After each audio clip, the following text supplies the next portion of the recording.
All right. So, Melanie, thank you so much for joining us on this podcast today.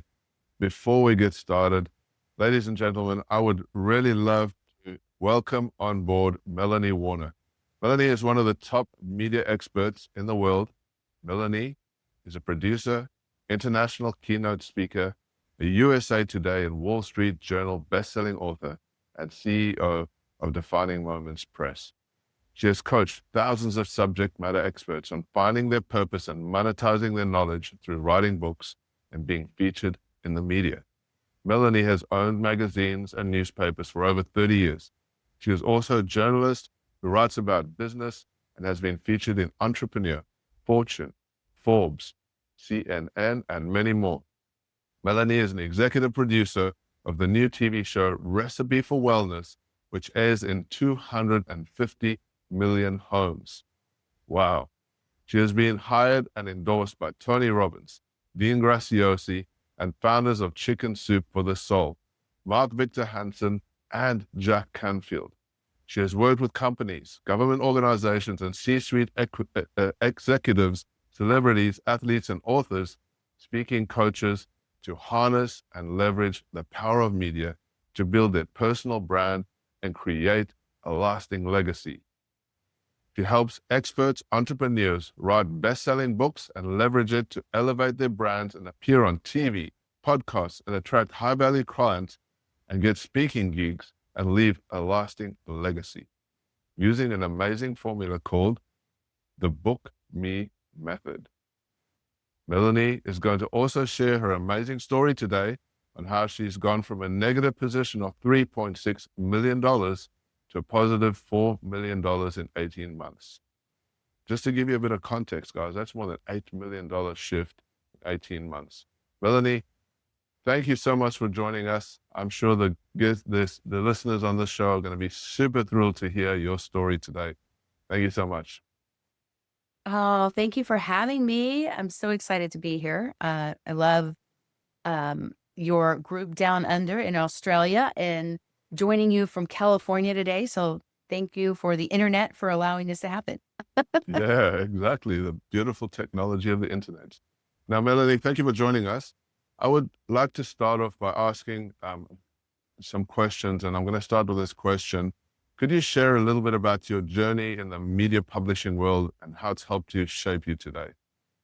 Absolutely. So many years ago, when I was a teenager, I was 15 years old. I was living in Texas and I wanted a job. So I went into a radio station and the guy that interviewed me, his name was Mike Kniezel. And he said, now it's really important if you want this job, you can't have any kind of regional dialect whatsoever. And it made me laugh so hard. And I was like, this sounds like a fun job. I want to be on the radio. Like, who wouldn't? And I was a teenager. Well, it was my very first job interview and I got the job. And I worked on the radio. I was literally on live radio in high school for several years. And all my friends were out partying and I was working. And back then, we used to have to lock up the stations. Like, people don't realize this. I'm showing my age, but they used to actually turn off the radio and TV stations back in the day. And they would just have this white noise on and it would be silence, believe it or not. So that's how long ago this was. But it Wow. really opened a lot of doors in the media world. And more importantly, Matthew, before social media, it taught me how to connect with people one to many. And I realized if I say this, the audience responds this way. And I got to test at a very young age those boundaries of communication. And ever since then, I've owned media companies and I've always lived my life very publicly. And I've spent a lifetime, over 30 years now, building public platforms for people to share their stories. That is so good. Wow. Starting at such a young age to have that kind of exposure, that's going to do a lot for your experience, your skill, and your confidence, right? Absolutely. It was so much fun. And it really taught me how to think on my feet. There was a time where in high school, there's like my friends came to visit and I wasn't supposed to really have guests in there. So I was kind of busted because I was it was back then we had these big records. So I was playing a Wow. record and my friends accidentally hit it and it screeched and went across the record. Oh no, And this is I live on live on a show. live radio. And I was like, Oh, my boss is probably listening. I'm going to get fired. So I grabbed the microphone. I had to think really fast. And I said, okay, who out there hit their radio at home and messed up my record? And 3 people called in to apologize. no way. That's amazing. Wow. Yeah, Awesome. it So, was really, so it was a lot of fun. wow, that's so good. I couldn't imagine that. What made you like you were working, you were doing the gig, like, and you just said all your friends were out doing parties and stuff like that. That sounds very entrepreneurial. A little bit nuts, right? Some people would say that's a little bit crazy. Why aren't you out there having fun with everybody else? What was that all Well, about? What was going through in your mindset then? that's so funny you say that. I am from a long history of entrepreneurs and I'm proud of that. And so for me, that was normal. So on my mom's side, I'm related to the Wright brothers that invented the airplane. On my Wow. dad's side, I'm related to the Tappan Stove family that invented the microwave. So if you combine those two together, they have microwaves in airplanes now, which is super weird. But those two crazy families of inventors with crazy ideas actually merged in my generation with my parents. And most people don't realize those two families ever merged. And Wow. so I also come from a long history of writers, newspaper publishers, Horace Greeley, who was a big East Coast newspaper editor back in the 1800s. And then my great grandmother, Phoebe K. Warner, was a writer and very big in the women's suffrage movement. She wrote a famous essay called The Cash Value of a Woman back in the winter of 1918. And I'm currently writing a book that's reprising her theories and research back then to see how far and not so far women have come in, since then. But that book is called The Cash Value of a Woman. So that's my next project that's near and dear to me. Oh, And so I definitely came from a long history of entrepreneurs. The men and women in my family have been entrepreneurs, including my dad, um, my brother, my fascinating. mom, aunts, uncles, everybody. So yeah, it just, to me, most people's biggest fear is losing their job. As an entrepreneur, my biggest fear is having to get a job. I hear you with that one. I hear you. I it's like a very different correlation to how I grew up, and it's so interesting because you come from this place where you had this inspiration around you. You had these role models of people, I'm sure, in your life that gave you this spark or this guidance or this internal drive, because not everybody has that. Let's face it, right? It's something that you either have to work on hard or you learn it from the environment that you're in, right? And I was in the camp that had to work really hard to get there because I never had those role models. Mhm. And what's interesting about what you're saying there is that I try and be the role model for my daughter, who is now young, and show her how what we do and be engaged in the whole entrepreneurial journey. And it's really interesting how you say that. It's like my family were entrepreneurs. I'm going to be an entrepreneur. And so that fit is easy. Like my friends were at home, like partying. I was doing the thing. I was growing my business. Well, and my family is extremely supportive. I literally hit the lotto with my family. I would choose them all over again. My parents are amazing. My dad's 88 years young. My mom's in 84. He's still working. He's been an attorney for over 60 years. He's been a Sunday school teacher for 60 years. He coached Little League Baseball for 50 years. Um, our family owns collectively about 90 properties between all of us. So it's just, I've learned so much from a young age of watching them and seeing his integrity as a businessman and how he ran his small business as an attorney. Um, I learned a lot of really good attorney jokes, lawyer jokes. um, and I I thought you just, might say you learned a lot of dad jokes. yeah, dad jokes, attorney jokes. We also went to A&M, so Aggie jokes. Those of you in, in the Texas area, you know what I'm talking about, like gig 'em, right? Yeah, yeah. Um, And so it's just, what's funny is at a very young age, the irony is I got in trouble when I was 15. I got my license. I was working, at the radio station. And there were times where they had to drive me there because I wasn't old enough, because in the States you have to be 16. Right. Yeah. So I took the car without permission once. I got busted. I can't get away with anything. I swear, I get busted all the time. That's Yeah. why I just trying to stay straight and narrow because I can't get away with anything. So I just like my friend at the radio station, right? So I took the car. I didn't have permission. I came home and they were home and I got grounded. So my punishment was my dad made me read this book by Dale Carnegie called How to Win Friends and Influence People. Oh, wow. And I was so annoyed. I was like, oh, I already have friends. I don't need to read this stupid book. And I was so resistant and such a bratty teenager that I was just like not going to do it. I fought him tooth and nail. And he made me not only read it, but I had to memorize the mantra at the end of every chapter and then do a report back to him. And Wow. looking back, it was probably the best thing that ever happened in my life. Although I was super annoyed as a teenager at the time and thought he was like the most giant nerd on the planet. Like, why can't you just ground me like everybody else, you know? And even though I was resistant and fought him for months, I got through that book. And it was amazing because it was such an impressionable time as being a teenager and being young and being a woman and working in media at that time in the public eye. I learned so much about self-help and self-love and positive thinking. I got into reading other books like Norman Vincent Peale. Um, and it So really changed life.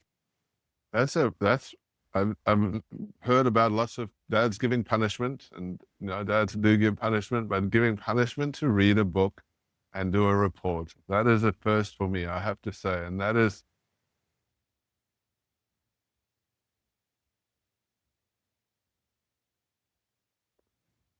technology. To have that kind of influence and role model in your life is so amazing. I applaud your father and I applaud you for growing and learning from that experience. That is such an awesome story. Let's dive a little bit deeper. Let's start opening up a few of the other areas of your life that you've got experience in. Now, you've worked with a diverse range of influential figures and companies. Can you share with me some insights on how media can be a powerful tool for building personal and professional brand? Go through it. Ooh, Give us a little bit of insight on that. I love this question. So media can be your best friend or your worst enemy, and it depends on how you leverage it. So before social media, if you really look back to the old school media, there was an oath. I'm a journalist by trade. I also am a writer for Forbes, and a contributor in the business side for Wow. Forbes Yeah. and CNN and others. And so I'm a journalist at heart in the most um, like in the most way of integrity, if that's possible to say, because back in the day, we had to take an oath as a journalist and we were really committed to the truth. Now, so much has shifted with people, schools and universities are no longer having journalists. They're not having journalism degrees and they're shifting to social media degrees. And it's really creating this issue of what the truth is. It's a very gray matter now. And you see this in media a lot. Yeah. And what's funny is I have this TV show, right? I'm an executive producer of a TV show on Yeah. PBS. It's in 250 million households. And we're casting right now for season 2. And I get approached every day as a journalist, people acting like they're doing me a favor by being on my show. And it makes me laugh because it's like, let me get this straight. You want me to take money out of my pocket to promote you and your brand for free, put you in front of hundreds of millions of people, and you're acting like you're doing me a favor. So and yet they want to Wow. promote their books and all these things. And so most people approach journalism that way. They approach the media as this skeptical thing, like the media is going to twist everything. The media definitely has an agenda, and I've been the media because I've owned magazines and newspapers for over 30 years as well. Yeah. Uh, Yeah. That's another part of my life. Yeah. And so for me, I always tell people, media can be your friend, but think of a journalist as a partner in your life. And if you approach a journalist or a media company with how can I add value to their audience, the same with the podcast, how can I create value for your audience so that you want to have me on the show? And indirectly, that way it's not a direct promotion. For our Yeah. television show, it's educational. We can't do any promotion. So when we do streaming things, we can do a lot more promotion. And then obviously online, you can do all kinds of things. But what social media has turned into, unfortunately, is now the common person, I say common meaning non-journalists with integrity, can literally take a public platform and abuse it. And what have we done with it, Matthew? We've made it a negative place full of toxicity where people have bullied each other. And what here we give the American people and the whole world actually an opportunity to give freedom of speech and a platform to say what they want to say. And people have abused it and turned it Yeah. into some like a Frankenstein monster. Yeah. And as a And journalist, it breaks my heart because it has gotten so far away from what it was intended to do, is create the truth and and give the truth to people as opposed to skewing it and making it a gray so area. true, so true. And and we could dive into the topic of social media and content for hours, right? I think lots of people can, without a doubt. Lots to complain about, lots to talk about. One thing is for sure, though, that the media has, if we separate it from social media and the media, right? If we say there are organizations that have established themselves, for instance, Forbes, they have an established framework, they have an established following, they have a brand. That's separate from, say, people going onto Facebook and just talking about stuff, rather than that. That's a whole different kind of kettle of fish, because that's the free market and people are just blurting out. Like, there's people doing good things, there's people obviously not doing good things, but it's just a free for all out there, right? It's like the old Wild West, as they would say. Eh, Oh, yeah. And there's crazy. really no And regulation. I mean, it's hard to unring the bell when correct. you put it out there like that. This, and the other thing is, I think that people don't realize is, there used to be what's called earned media through PR companies, and people paid like Dr. Oz, Dr. Phil, they paid six figures or more to publicists to get on these platforms before Oprah's producers saw them and kind of shared the platform with them. But they were also credible experts in their own right before all of that. And the biggest Right. mistake people have about media is they come to me and say, can you get me on Good Morning America? I'm like, sure, but how are you going to monetize it? Because you're not going to get paid to do a TED talk. You're not going to get paid to go on, on the news and or on Oprah or something. So she doesn't have her network anymore right now like that. But um, the idea is, how are you going to monetize that platform better as an entrepreneur or an expert in your field? Dr. Oz and Dr. Phil were both experts in their own right before they had a huge platform. And so many people make this mistake of saying, if I just get on a platform, I'm going to make money. And they don't have what we call income generating assets, like a book or a coaching program or a business on the back end. And more importantly, today, all these media companies are shifting to a pay to play model. And the PR companies are getting squeezed out because people can now go direct to the media companies and do the pay to play model with guaranteed exposure to millions of people. So some of the PR companies are still trying to fight for old school, what we call earned media, where you go pay a PR firm $10 or $20,000 a month, and then they try to get you booked on some of these stages. Now, podcast hosts, TV, radio, even magazines and newspapers are finally realizing they can offset a lot of their costs by creating an editorial or pay to play model, where you can go direct to some of these, just like Forbes, for example. Forbes has their magazine, they have their subscription model, they have an online portal, they have a pay to play model, and they have a book publishing division. My company, Defining Moments, is structured very similar to Forbes, except we don't have the news division side, but we have the book publishing side. We have, platforms to create opportunities for our clients and others. We do work with PR companies, but we also go direct to a lot of people to give regular folks the chance to have these huge platforms that they wouldn't normally have. And so just to go back, just to circle back a little bit, um, we, media is such a diverse and broad topic in essence. You have a specific niche that you work within. And my question is, what are the insights that can be a powerful tool for building the personal, the personal and so again, can you share with us the insights on how media can be a powerful tool for building personal brand. Like how because you can go out there and you can spend money. You can go out there and you can do all these things, the pay to play model, as you're just saying. The thing is that some people just don't know. And I'm sure there's a Right. lot of people listening right now and they don't know what it is, even what is the benefit, and how would they start looking at this as a tool for growing their business? Can you give us some insights in that? Absolutely. Great question. So, when you are an expert in your field, number one, if you write a book and you become a best-selling author, now you're considered instantly the credible expert in your field. Think about it. We say, oh, this person so and so wrote the book on it. So, what journalists look for in the media is they look for credible experts and sources so they don't lose their job and they don't look bad.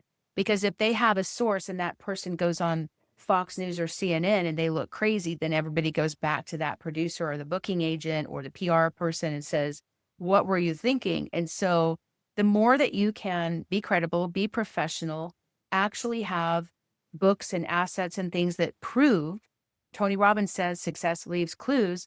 If you can prove that you are the expert because you are a best-selling author, all of a sudden it raises your level of credibility and authority in the industry. Not to mention it raises your coaching prices, your consulting fees.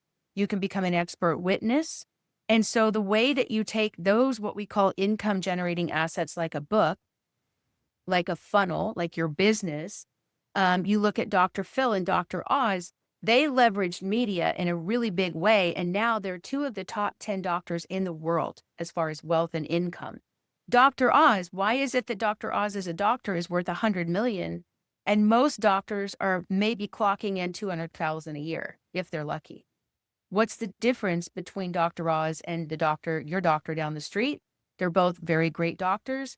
The difference is Media. he partnered media in a very Yeah. credible way. You took a credible expert, you put them in the media, and all of a sudden it's like throwing gas on the fire in a good way.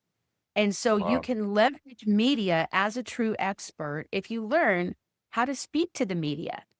And you also have to learn, how do I say something that becomes a client conversion model formula when I speak on somebody else's platform if I can't be promotional? How do I say something that adds value to that audience but also ends up bringing a client to my front door? Yeah. And Yeah. I'll give a quick example if you'd like, Matthew, financially. Let's Yes. say you have a $50 product. Okay. Most business owners out there have a service or a product at least worth $50, correct? That's a Right. safe assumption. So let's say you get on a huge platform with millions of people and you have a free gift. And let's say you're reaching 1 million people and only 10% opt in for your free gift. That's 100,000 people saying yes on your email list like that Yes. because it's a juicy gift. Now, let's just say out of those 100,000, 25%, which is very conservative, buy even a $50 offer that you have as an upsell on your website. That's Yes. $1.25 million from Wow. that one platform of exposure, one time. Amazing. That's crazy Right? numbers, right? Yeah. So That- the more you can really become the expert in your field and specialize as an expert, kind of like going back to that medical example, the general practitioner may work 50 times as much as the brain surgeon, but the Yeah. brain surgeon only do one surgery a day that's like 7, 8 hours. So they may only have a few patients a week. And people wait months and they take off work and it's like a specialty that they do to see the cardiologist or Yeah. the specialist or the neurologist. And so in your field as an expert or an entrepreneur, you're better off being a specialist. And now you can become a global expert in a matter of months, not Right. years. That's By powerful, the right? way, And the media has that capacity to just blow it up if you do it the right way. What I It find, it does, but I always say start with a book first because then your book gets you booked as the expert. And here's what happens when you become a best-selling author. Now your speaker fees go from a few $1,000s, get this, to $20 to $50,000, and you're on the wow, same level as a B-list celebrity and a professional athlete. So is it easier to right. go write a book in the next, 2 months or go get a gold medal or join the NBA. You know what I mean? Yeah. I think the book is a little bit easier, right? Less sit-ups and push-ups. Absolutely. And it depends. It's a process like anything else. I mean, it's taken Yes. people 12 years to figure it out. It took me decades to figure it out. And that's why I've committed my life to helping people that are truly experts create these things a lot faster so they can, expedite their global vision and authority in a matter of months, not years. And it saves people decades in that process. I love that. I love that so much. And a few things that I'm picking up from what you're saying, correct me if I'm wrong. Um, there's this context that I hear a lot, and I think it gets forced down our throats that we have to follow our passions. We have to, passion first and then everything else after. And I've always been somebody that has been on the opposite side of the fence because I see so many people following their passions and following their dreams and blah, blah, blah. And then you never see them go anywhere because they're missing the key ingredient, which you've just mentioned about 5 times before, is the skill, the expert is. And if, for me, from what I'm reading from this, is if you want to grow or be anybody in any industry and use the media to have a book, you need to have skills. And the skills come from doing the same thing over and over and over again so that you become so good at something that that then becomes your passion. And I think what I see a lot of people doing is going, oh, I'm going to get on the media, or I'm going to write a book, or I'm going to do this thing. And they're doing it from a place of not building up their skills first. And when they do that, it comes through in everything else that they do, and it lies flat. What do you think about that? Is that something that you like? What was your perspective around that? Oh, I agree 100%. I think and I used to, when I was younger, I made a decision at 15 years old from passion. I want to do something I'm passionate about. I want to do something that sounds fun. And so I made the mistake of just choosing passion. And I won't say it's a mistake because I spent my entire youth and my young adult life choosing things I was passionate about. Right. And every decision I made is, am I passionate about this? And the thing about passion is it can burn out. It can be, and if you're basing your business based on an emotion, it can go up and down, and you can go up and down. When you tie it to your purpose, it's different because Yeah, your purpose is more like, I can't not do this. yeah, I must do this. I can't breathe without doing this. And that will fuel you more than just passion. That yeah. when you feel like you're locked into your purpose and you're in alignment with that, then you become so undeniable that you become the best in the world at what you do. And when you're Okay. the best in the world, Matthew, you don't negotiate with people. You get everything you want and you help other people get that result as well. So true, so true. And it comes from even doing the stuff that sometimes you don't like doing. Yeah, you have to That's what learn it to is, following embrace your the purpose. mundane. You Yeah, embrace the mundane. I mean, look at some of the best actors in the world. They're on Broadway and they have to go and do the same words and the same movements every single day for months, if not years, and make it look fresh and new. I love that. That's I love one of the challenges. so true. I love that. I first came to hear about Tony Robbins probably about 15 years ago, and loved his story. Tony Robbins has done lots of great stuff. And I remember being in his event, and he told his story. It was amazing story. Love this stuff. All pumped up. He has a great way of getting everyone energized.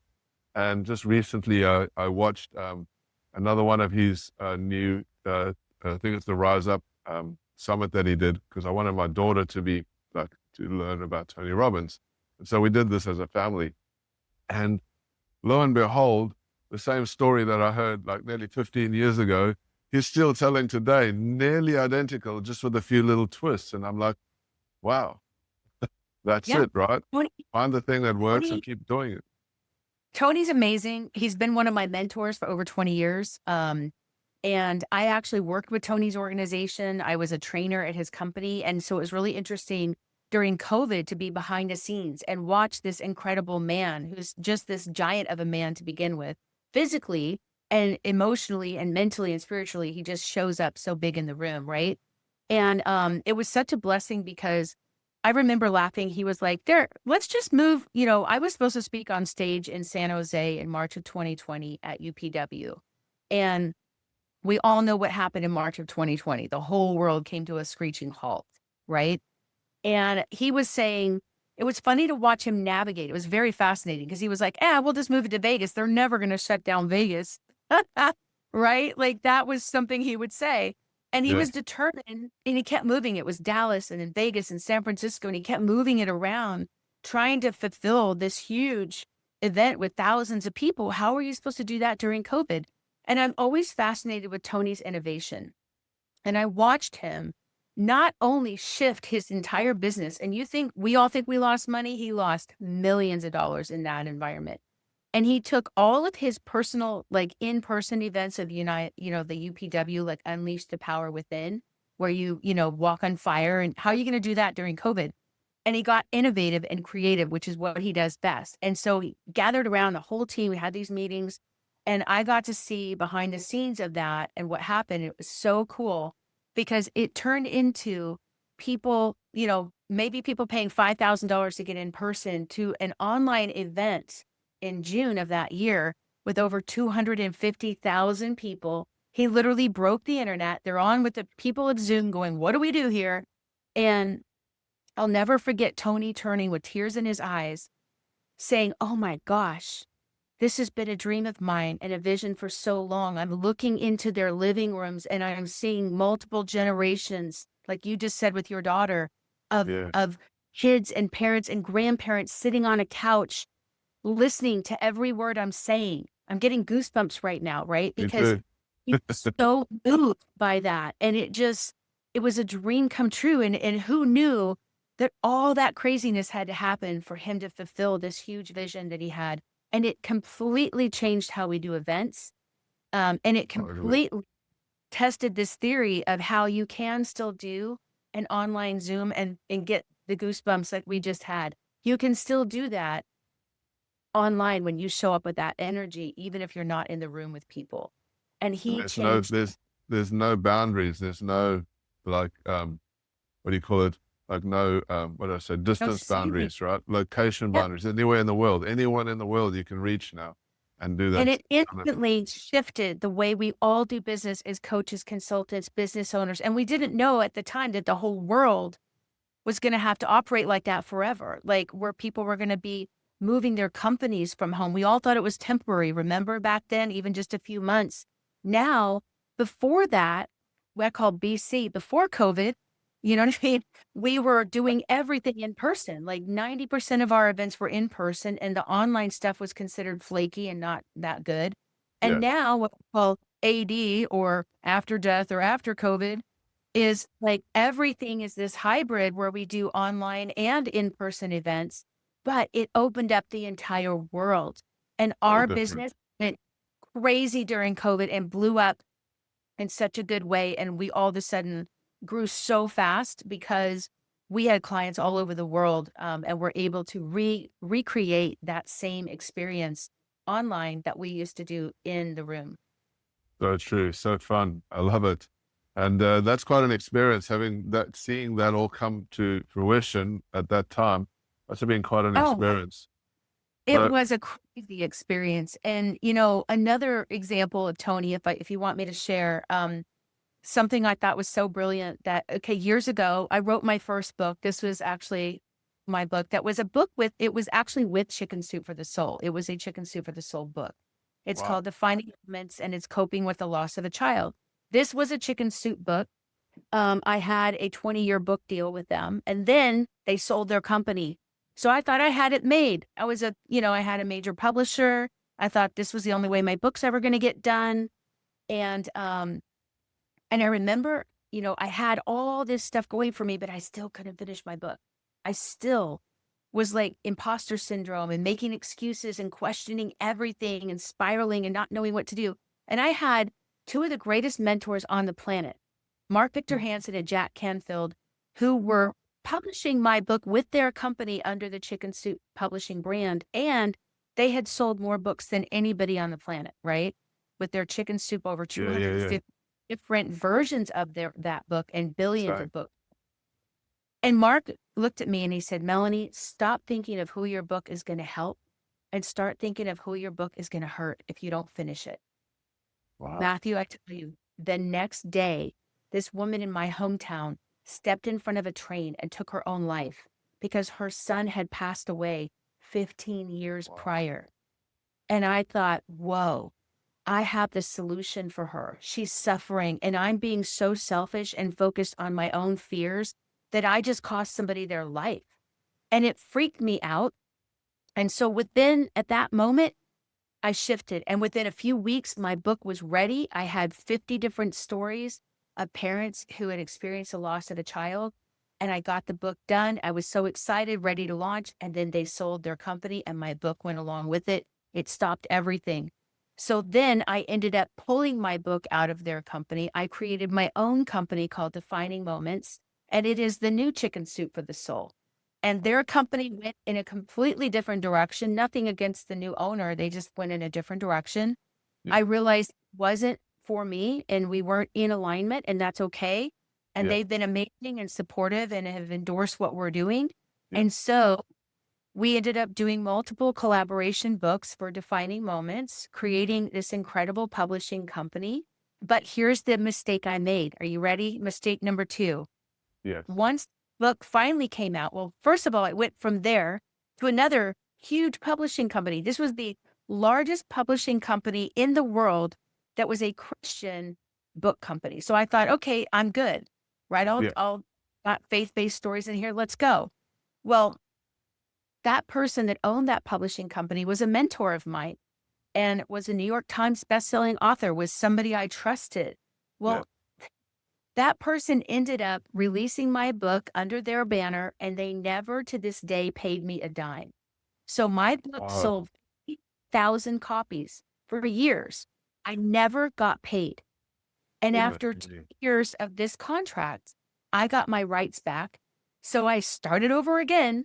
I got my rights. I had to fight with Amazon to prove that I owned the copyright of my own book and that Wow. they were legally.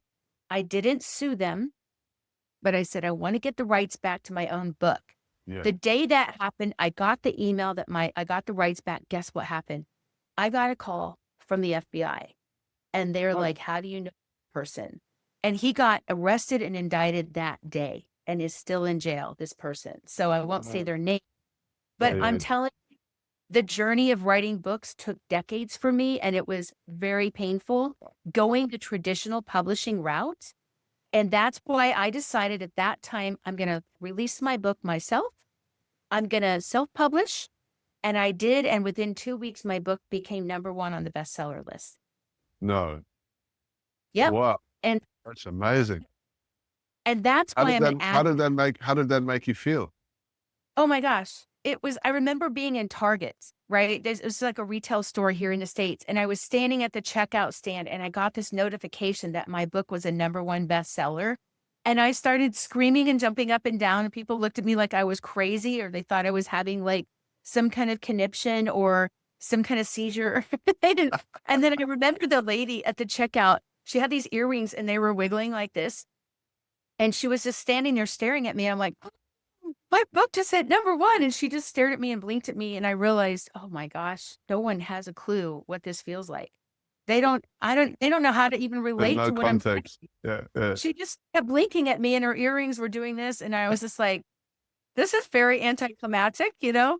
And it was just such a high. And it was like, oh my gosh. And I just got so emotional. I cried in the parking lot in my car, you know. I called my mom.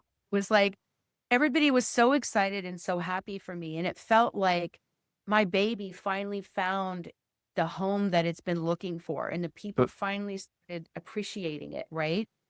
how did that And how did that change your life from that moment? What were the big changes and shifts that oh, happened from that defining moment? I love that. Thank you. It was a defining moment, which is why I love that so much. And here's the other thing that happened. Here's the mistake I made after the book came out. I didn't know the value, the power of writing a book. I didn't know how many people were going to see me as the expert who wrote the book on this. And because I lost my son passed away that was a personal tragedy. He died in my arms. And it really created a lot of loss in my life. And I spiraled out of control. We'll get to that later if you want. But Yeah. the thing is, I wanted to write this book as a way to help other parents. And that's what Wow. drove my passion. Even though I'm not a grief person, I'm not an expert in grief, I didn't know what I was doing. And Yeah. so what happened is people saw me as this expert. So they started calling me and they were suicidal. And they're like, Wow. I need help. You're the expert. You wrote the book on it. Fix me. Oh, Help wow. me. And you know Yeah. what I thought? Yeah. I went, oh my gosh, it's happening again. I lost that one lady when I procrastinated and couldn't get my act together.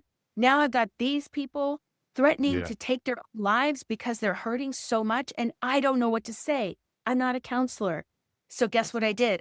I got on with Tony, my mentor, Tony Robbins. I said, Yeah. Tony, what do I do? And you know, he's so brilliant. This is those of you that have a business with an offer, right? Those of you like a coach or a consultant, listen to this offer. This is what you dream of.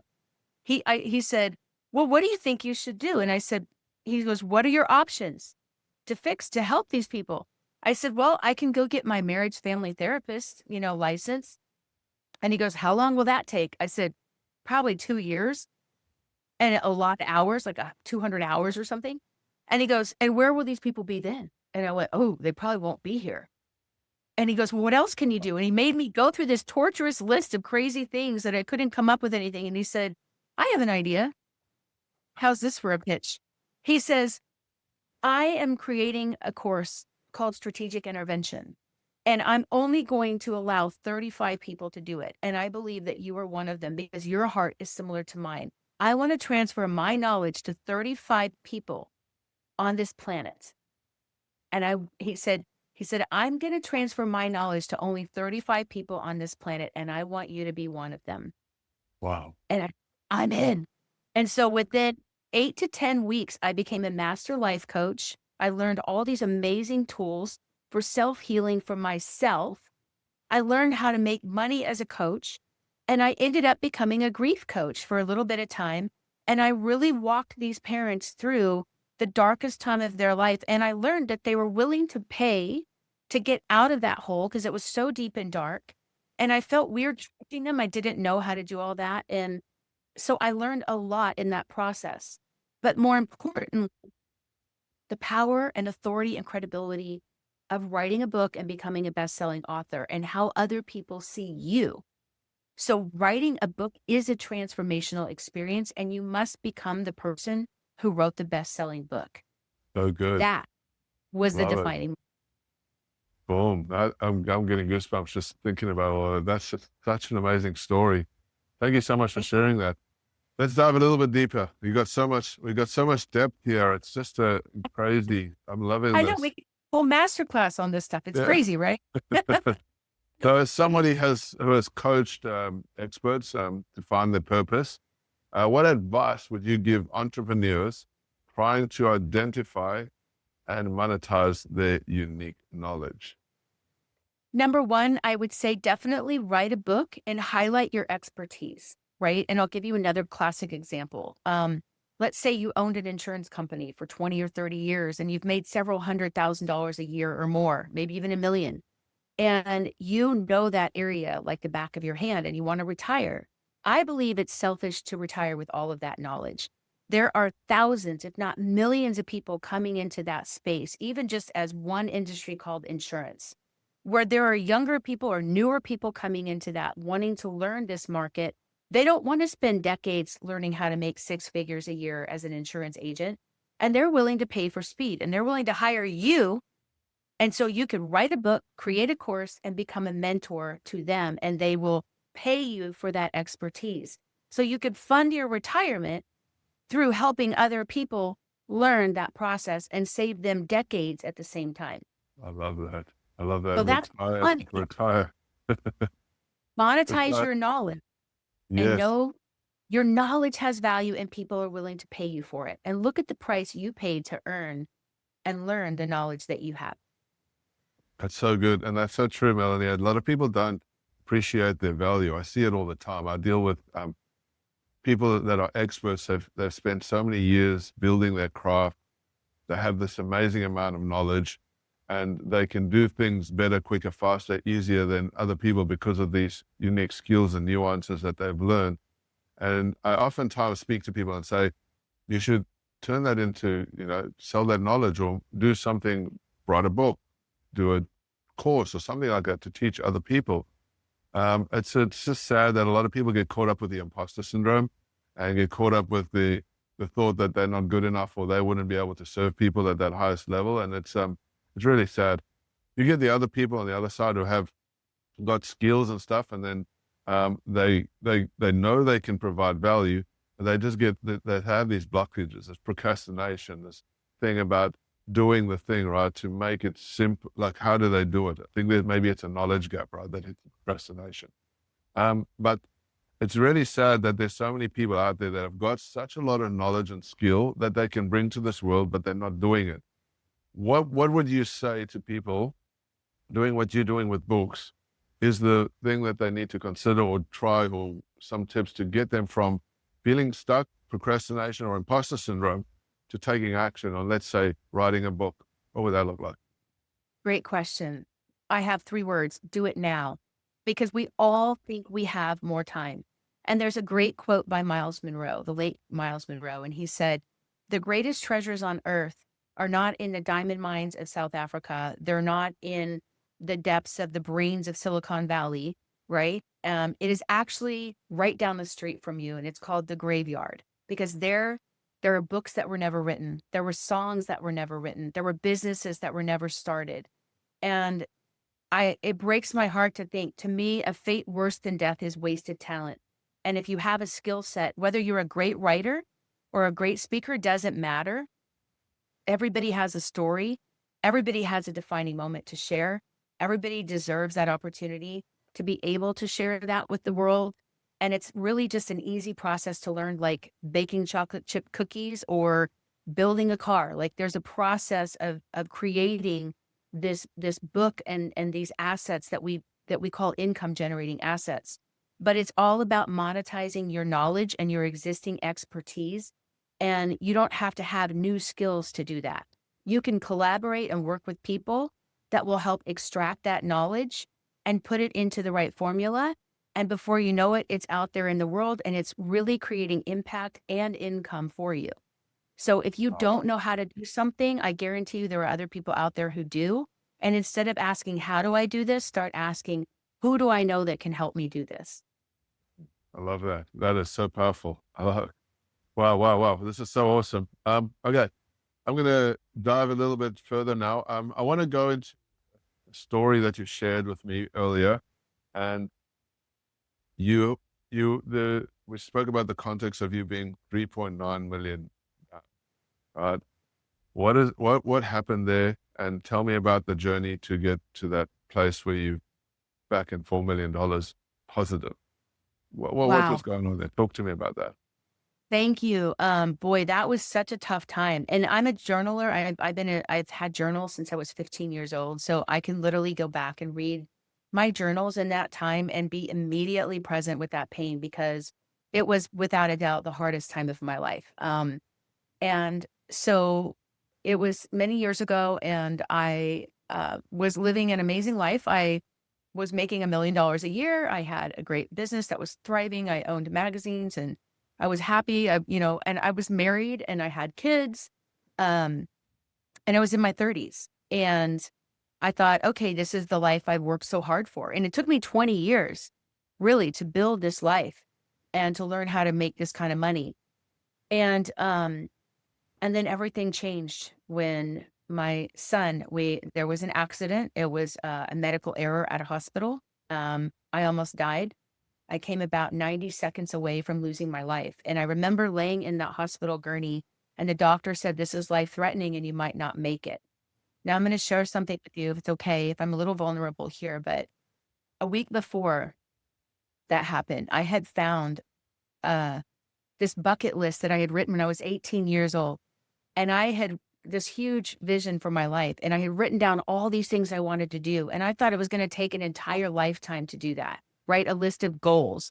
And I wrote down things I want to do before I die.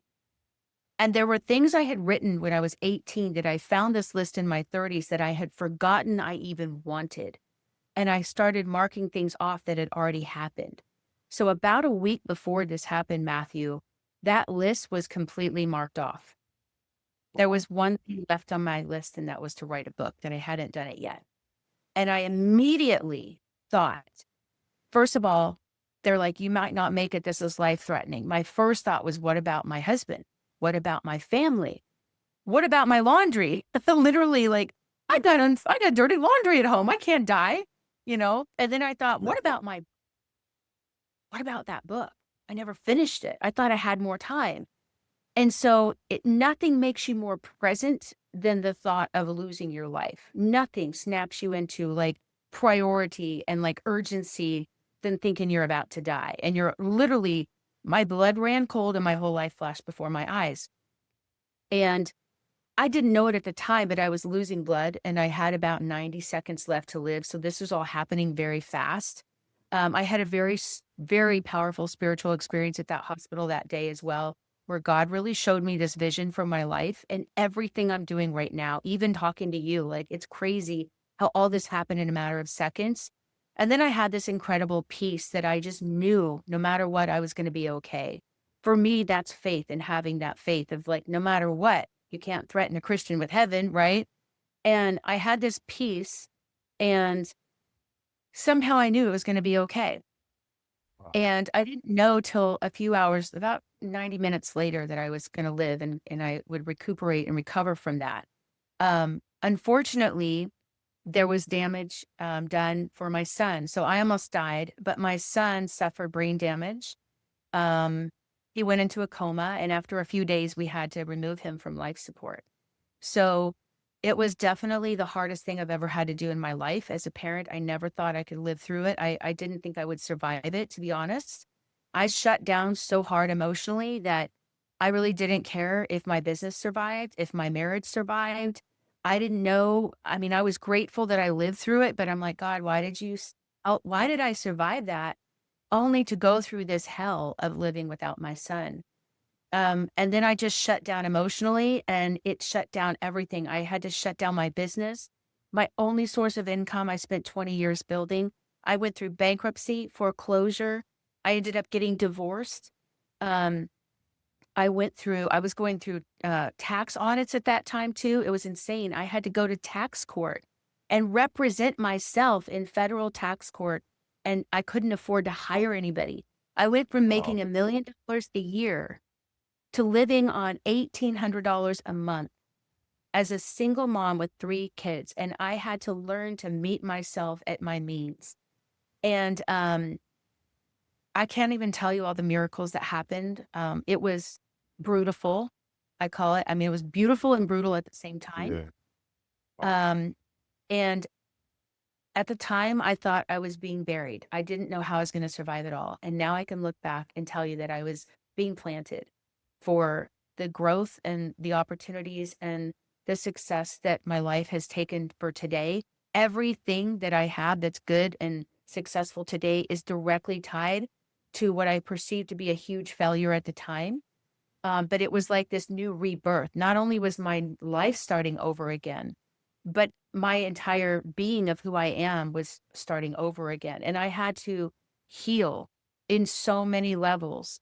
Um, I learned how to do things I never thought I was capable of doing, and I became really proud of myself. And through that process, Matthew, I learned tools, like super cool ninja tools to like not only survive but thrive.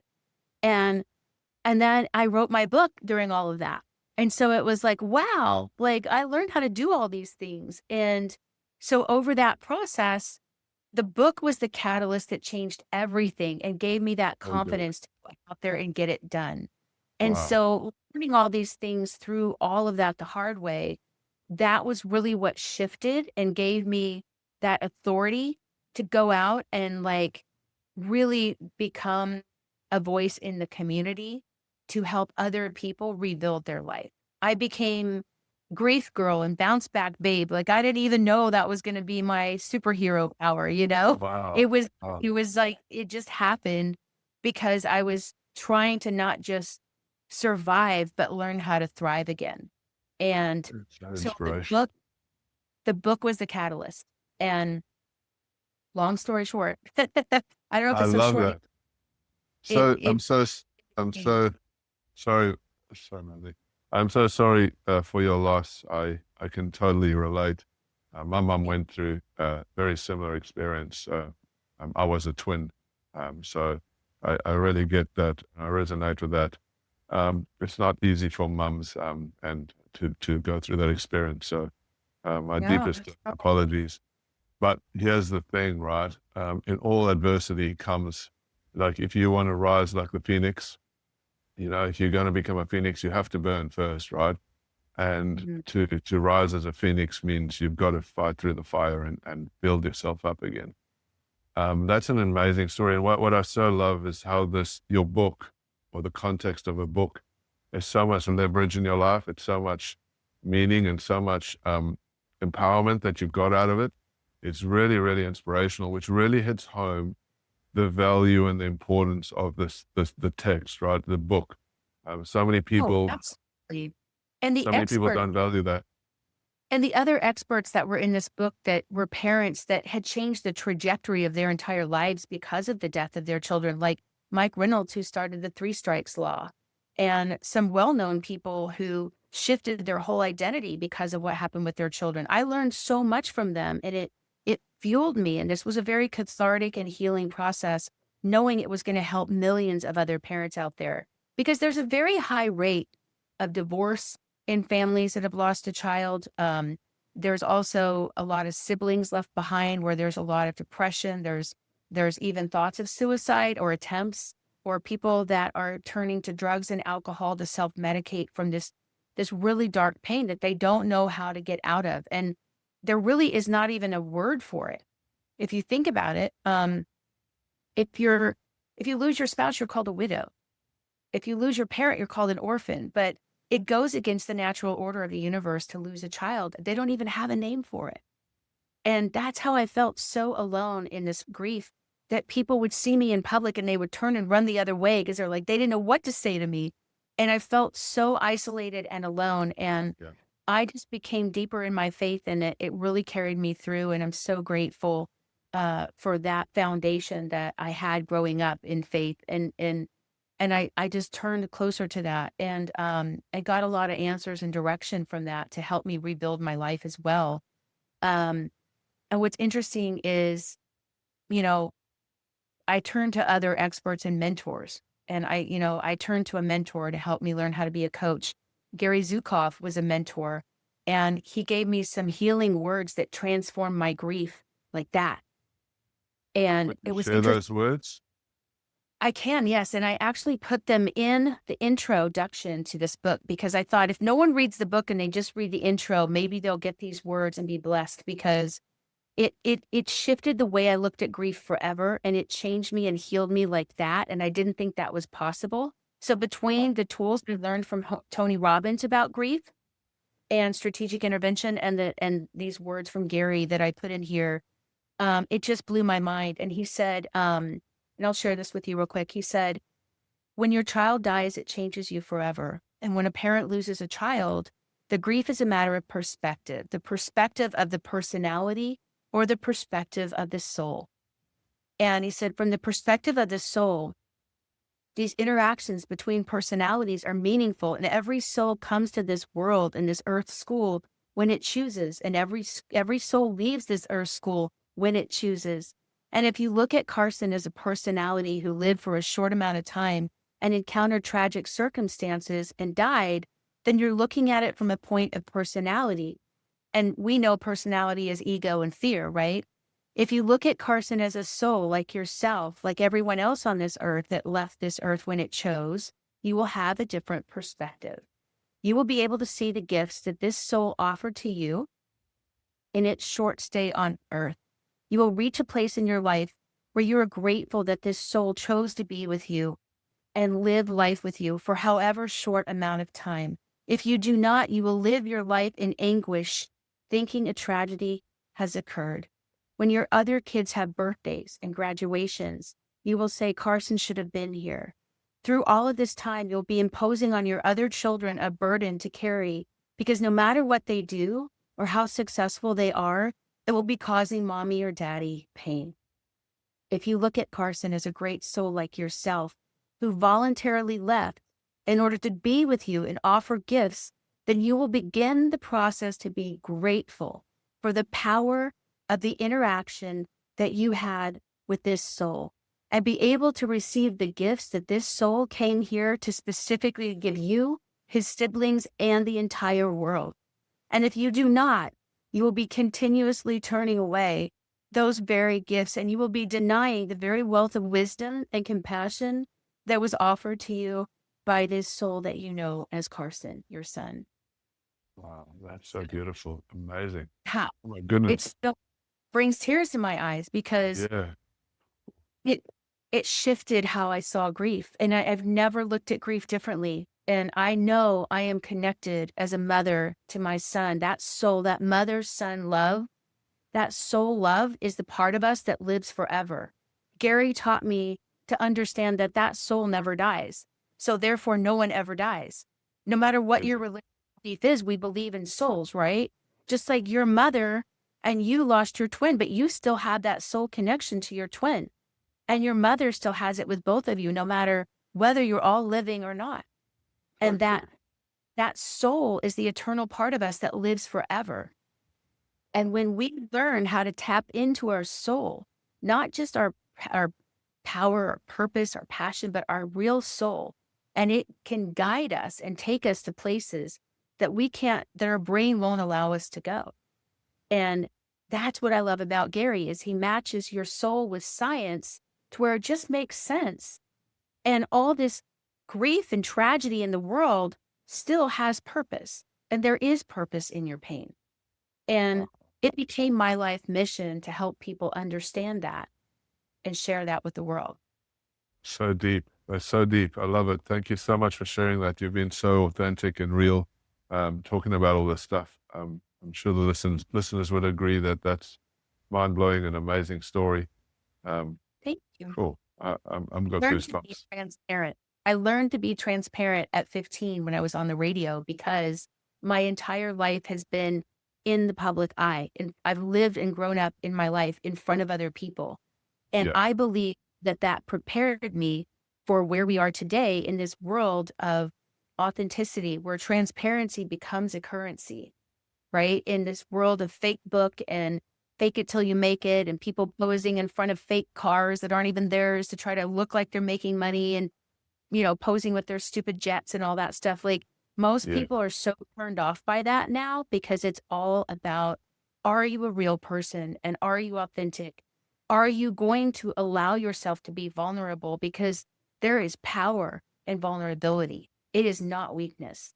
It's And so true. And with our internet changing so rapidly now and AI thrown in the mix, the level of authenticity, the level of leverage that you get from authenticity is now bigger than it's ever been.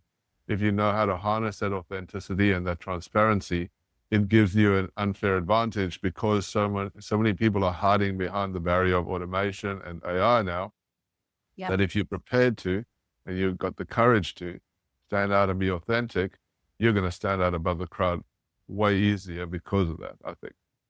Well, and it's even more urgent than people realize, Matthew, because I want you guys to think about something. And I have a lot of really amazing friends that are like way smarter than me and they're futurists. And I get to be a fly on the wall of their events sometimes. And they talk about the fact that, okay, 100 years ago, think about this, just to put it in perspective, okay, with AI, 100 years ago, our only mode of transportation was really a horse, maybe a little more, right? And look at just that one sector of transportation that has advanced all the way to space travel in just 100 years, from a horse to space travel. That took 100 years. In the next 10 years, in this world, in our lifetime, we are going to advance 100 years because of AI and technology. And so what's Crazy. happening is humans are feeling left behind. We're all overwhelmed. And it's creating this volatile uncertainty in our life, in our world, in our business, in our families. And we need leadership more than ever. And there's a rise of humanness that's happening during AI. I am not a big advocate of having AI go write a BS book that no one wants to read, because you lose the heart and soul of that very piece of you. And there is a way to partner with AI and do it the right way using these client conversion model formulas, the speaker platform formulas, the list builder formulas that are out there in the world to tie into your funnels and your books and your business with your storytelling. So I believe you can partner with AI to do that in a way that would be better if either one of you tried to do it on your own, but it takes a collaboration even with AI to still remain connected to that soul and the humanness of it all. So true. I was reading this book just recently. Can't remember offhand what the book was called, but it's an AI expert that's been working in AI for over 20 years. And he did a synopsis about AI, and he said that AI is extraordinary. Like, all of our jobs are gone. Like, there's just no job that is out there that cannot be replicated by AI right now. The problem is that AI cannot replicate emotion. It can't replicate critical thinking, and it can't connect that relatedness, the human connection, right? So there's always going to be that gap missing there, because we've evolved over the millions of years. AI is only just a baby, and even if it was rapidly growing and being smarter, it's missing those components, right? And so I think that what you're saying is that if you're using AI, you need to make that book really good. You've got to bring the emotional context and the critical thinking part of that into your story to help you leverage what you're doing in your book, right? And I think that's kind of where you're going with that. Absolutely. And there is a formula. And one of the things that I learned the hard way through all of this, I mean, this is considered a collaboration formula, right? And we've done this with multiple books. This was my first book, and then I did, SOS, stories of survival, people that have survived really crazy things in their life. Yeah. And then we did another, we've done lots of collaboration books. These are examples. So kind of like that chicken soup for the soul model for collaboration works great. But if you want to write a book as an expert and really become the expert authority, then I always recommend people do what's called a client conversion model formula, right? Explain that. And and so it's critical if you want to write a book, like no one is crushing it with a $7 ebook, Matthew. Nobody's making millions of dollars off that, okay? Unless they have some type of offer on the back end that is higher ticket. So let me give you a quick example of math. I mean, I'm blonde, I'm over 40, I'm not good at math, but for some reason I can count money all day long. Amen? I don't know why. But let me ask you a question. So good. If you wrote a book like this, okay, this book came out over 100 years ago. Think and Grow Rich, Napoleon Hill, Dale Yeah. Carnegie, all these billionaires back in the day. Um, and if you wrote a book like that in your business, do you think you could give away one book a day for free? Just Not a hard but copy. yeah, Not, not, I mean, not for that long. It'll be expensive, right? well, but even if you gave away one copy of a book a day, this, by the way, will cost you about $3 and you Right. sell it for Right. 20 to 25. But let's Yeah. just say you give away one book a day. Do you think you could just give away, even if it's an ebook, just give away one copy a day to somebody somewhere in the world? Oh, You right. think Yes, of course you could. You'd be anywhere. Say you went to a shop or whatever, right? You'd say, "Oh, here's yeah, a book. plug, Give it." soccer field, coffee plate, like one Yeah. book a day. Okay, I'm going to show you how you, by giving away one book a day, if you own a business, especially, you can make 6 or 7 figures a year. This is additional revenue to what you already have. Okay, this is why business owners, are like, why don't I have a book? Okay, so you just give away one book a day, and let's just say that you charge $1,000 for your service. To be conservative, most people have businesses that charge a lot more than that. If they're in the service industry, like an Yeah. attorney or something, let's say you only charge $1,000. Okay, because I don't like pie in the sky. You give away one copy a day. Yeah. In one year, that's 365 books you've given away. Mhm. With our client conversion model formula, 20 to 30% of people that read that book have found so much value in what you've taught them that they want to work with you. So even at 30%, which is conservative, that you have 365 books at 30% getting new clients. That's 109 new clients a year. At Wow. $1,000 each, that's $109,000 a year. by Good. giving away a copy every day. Okay. Now, what if you gave away 3 copies a day or Yeah. 5 copies? Yeah. What if you charge $3,000 or $5,000 or $10,000? If you charge $10,000 and you give away 1 book a day, you make over $1 million a year by giving that book away for free. Insane. Those are crazy numbers, right? N- And you're being Now, conservative. You're being conservative at 1 book a day, thousand yeah, dollar offer. Like yeah. most consultants or coaches have got, $2,000-3,000 offers, even more. I know people that have got 50, 60, $100,000 offers. So it just blows up exponentially, right? All you have to do is And just it's give one like, book away. you're not going to throw this business card away. This is your business card. It is your calling card. It's like having employees work for you and you don't have to pay them a fee or a commission. They actually pay you. And Wow. the best part is now imagine you're the same person. You have this book, it's getting out there. You go speak on a stage and you go one to many. Do you believe that if you get on a stage, you can probably give away at least 1 book to that audience of 100 people, So right? good. So easy. You could sell the books, but what if you have an audience of, let's say you're targeting entrepreneurs, and now you've got an audience of 100 entrepreneurs, which is what I did in Vegas recently. I was in a room, which you and I know, I was on Eileen Wilder's stage, right? I Yep. spoke in a room to about 100 entrepreneurs. I did my little 3-minute story that I just shared with you about can you give a book away a day?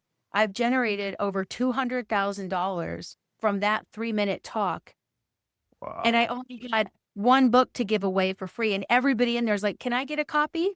Right. Goodness. And it's insane what you can do when you start speaking one to many.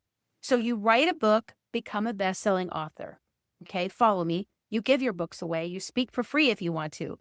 And then you leverage those platforms as a best-selling author. And guess what happens? Journalists start saying, hey, you're the expert who wrote the book on it. Can you come and be an expert on my TV show or radio show or podcast and be a credible expert in your industry? You get hired as an expert witness in cases sometimes, depending on your industry, and paid thousands of dollars for your expertise. So everything elevates. Your speaker fee goes up, your coaching fee goes up, your demand goes up for your time. Your time is more valuable, and you're perceived as credible and having much more authority because you wrote that book.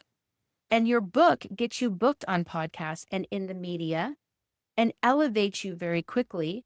The next thing you know, within a matter of months, you are now a global expert in your industry and you can create and write your ticket for what you want to charge. Wow. And it happens that fast. Crazy. But the thing is, you can't just write any book, right? It just can't be a lot of words. You can't go to ChatGPT and say, write me a book, and it pumps out all the fluff that's copied from the Nope. internet abroad. It's got to You have got it. there is a structure. And so you have created a process, which I believe is called the uh, Meet Me method. Sorry, my apologies. The book me method, how your book gets you booked on That's the right. media. The Book Me method, how your book gets you books. Excellent. Your book gets you booked in the media, on podcasts.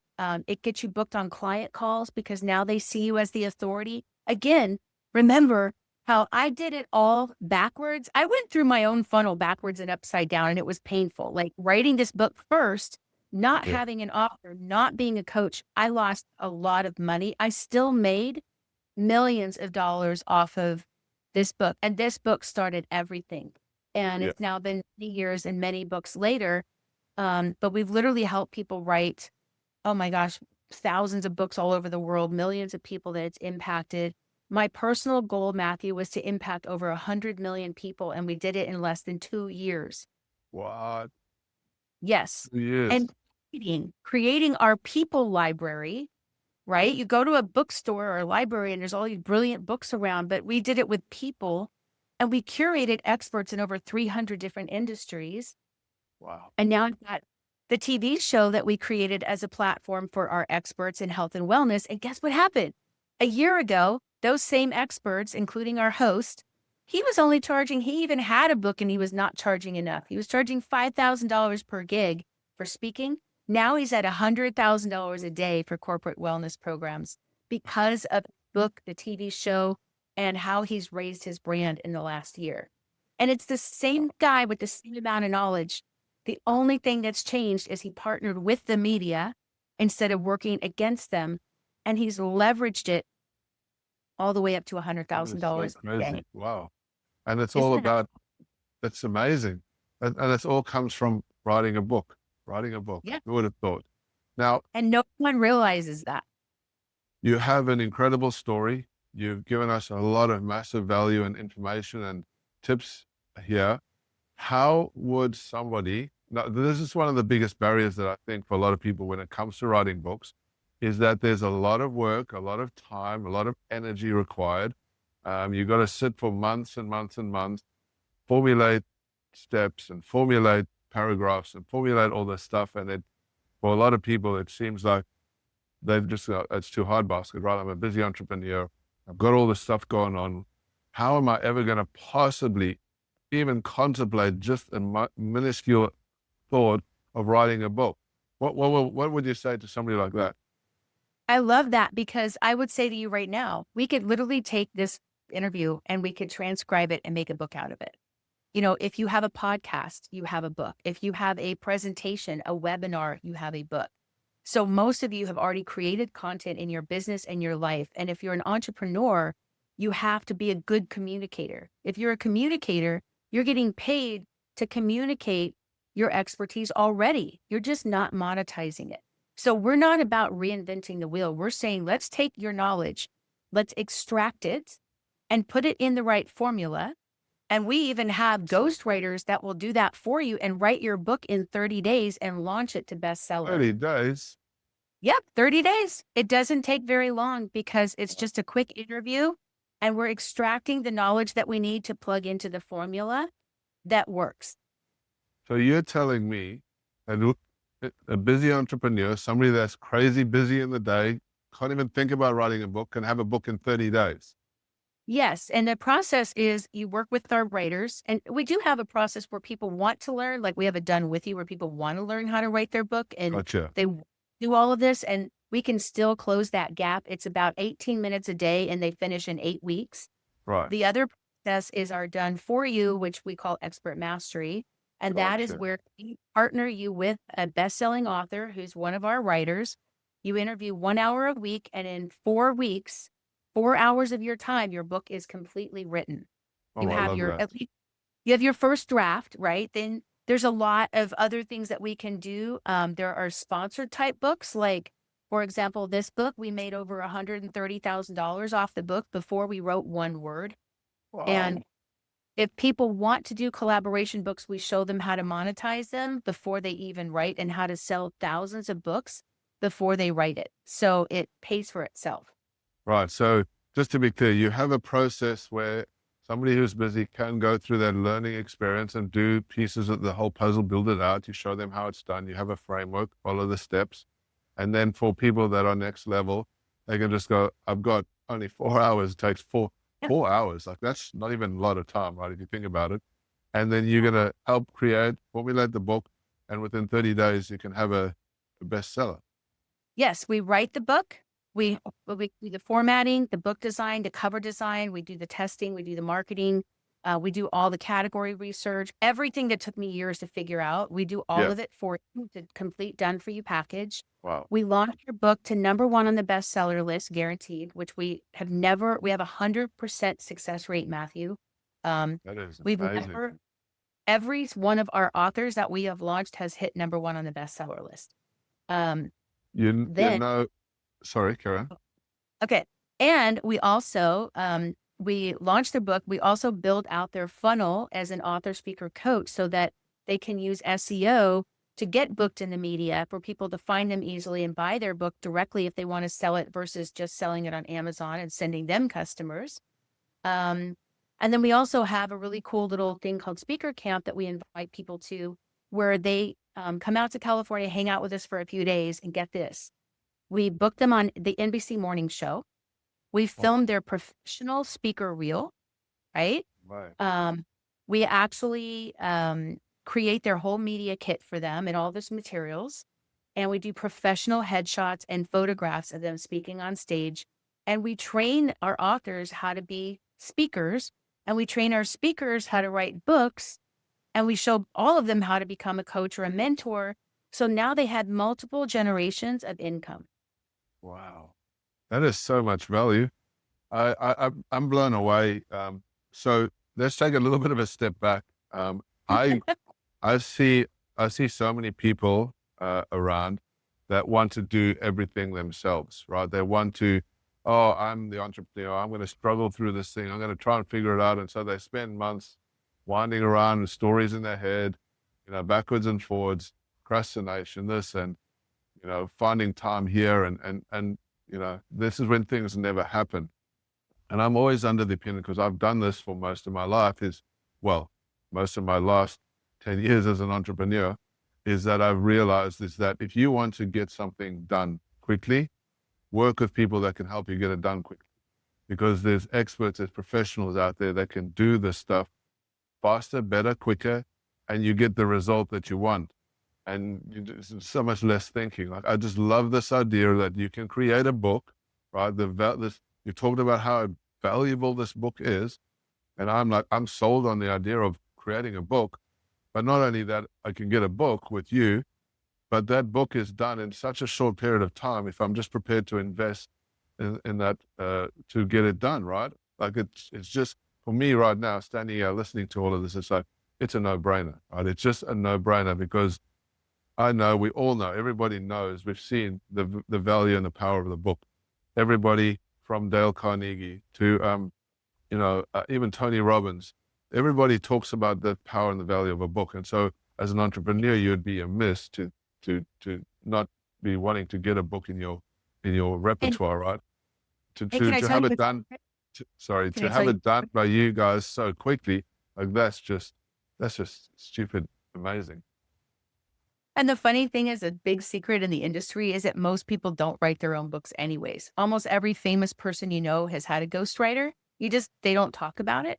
And so it's literally even major people with major publishing companies. Like I'll just say my mentors didn't write a lot of their own books. The Chicken Yeah. Soup for the Soul guys, they weren't great writers, and they'll admit it. Jack and Mark will tell you they were not good writers. Robert Kiyosaki, not a great writer, but it still has their voice and their essence and their soul in it and the intention behind their words, even though other people wrote a lot of their books.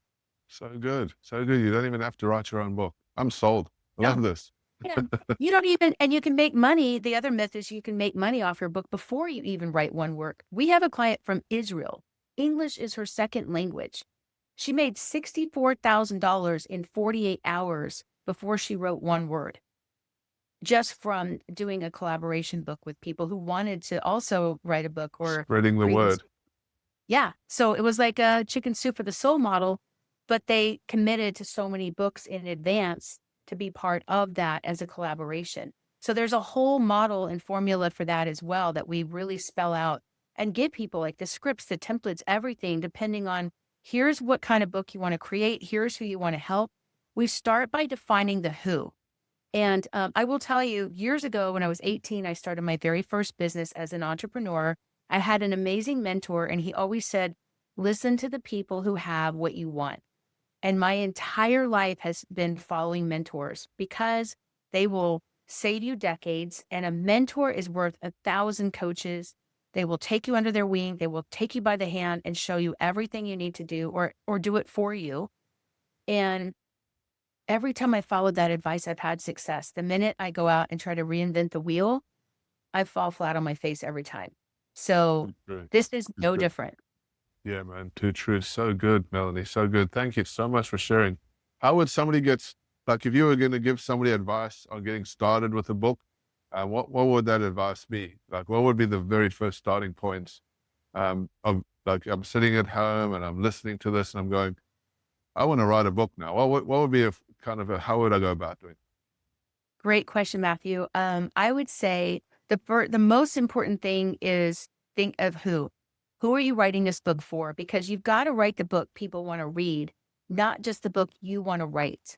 Mm, That's why this is so transformational because like people want to come and write their own life story, but then it's not about the reader. You still have to bring that reader into that journey with you.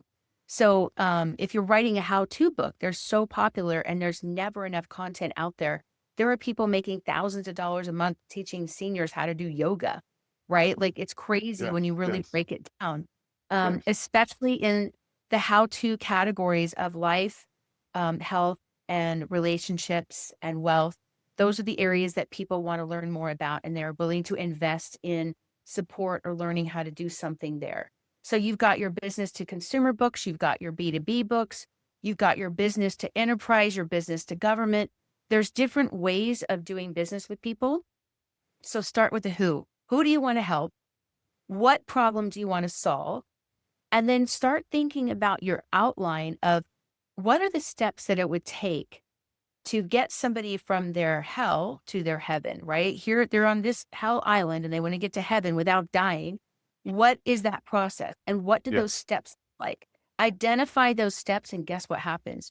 Those steps become the outline, the chapters in your book. Wow. And guess what else? They become the modules in your course.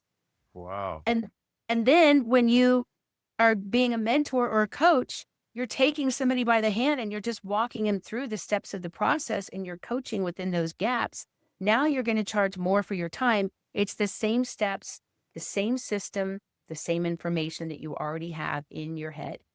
Wait a minute. So you've got a whole story, you've got a book, and within that book, you've got all these sections and chapters, which are the steps of the program or whatever that you're writing. And then you have a full program, which is your book, which you can kind of break out into a coaching program or a service-based business or whatever.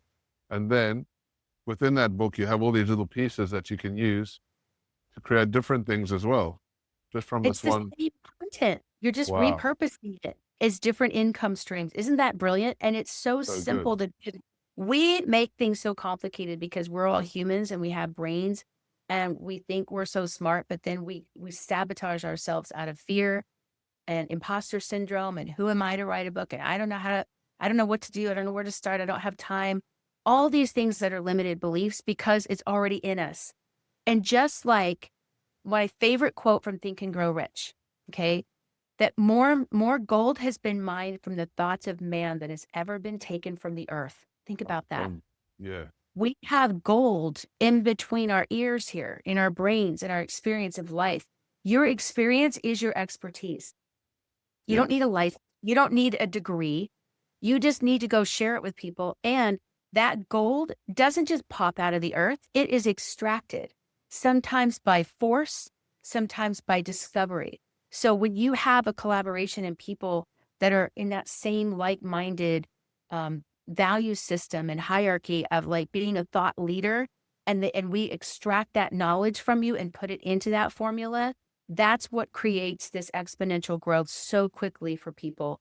That, and then putting you on a platform, one to many, to now get that clear message out to millions of people. But if you don't have the clarity of your message and that mission created first, then you're doing it backwards. And that's Yeah. the biggest mistake. People think, I just need a bigger platform. I have a visibility issue, but they have a conversion issue. They don't have a clear idea and a clear concept, and they don't start with the who.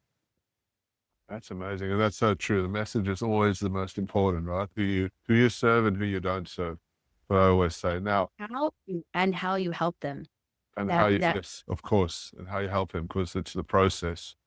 Amazing stuff. Got so much food for thought, and we're running a little bit over time here. So it's been an amazing conversation. I really loved listening to every bit. I've been absorbing it like a sponge.